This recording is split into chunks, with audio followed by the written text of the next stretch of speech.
জাহিদ বাড়িতে আছেন? জাহিদ, কেউ আছেন বাড়িতে? কে?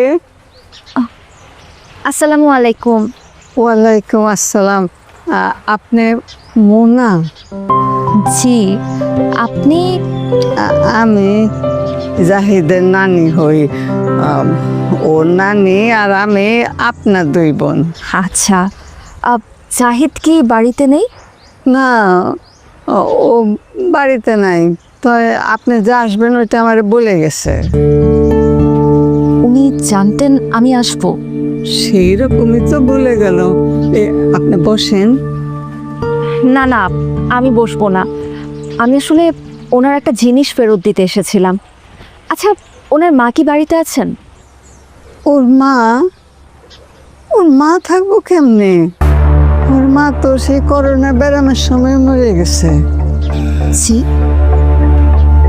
মা মারা যাওয়ার কিছুদিন পর থেকেই তো ছেলেটার মাথায় গন্ডগোল শুরু হইল। আর ওর বাপ তো ও ছোট থাকতে ওর বোঝার আগেই মারা গেছিল। দুনিয়াতে ওরা মা ছেলে ছাড়া আপন আর কেউ আসছিল না।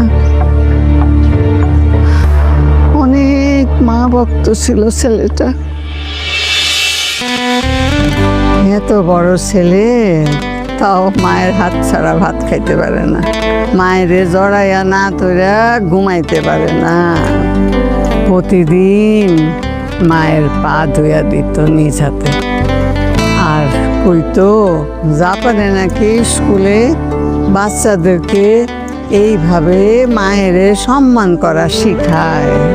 মা যদি এতটুকু আঘাত পাইতো তাইলে পোলায় কান্দা ঘর বাসাইয়া দিত। মায়ের জন্য এইরকম ভালোবাসা কয়জনের আছে কোন? সেই মারেও ধরে রাখতে পারলো না। করোনার সময় অক্সিজেনের অভাবে সেই মারেও বাঁচাইতে পারে নাই।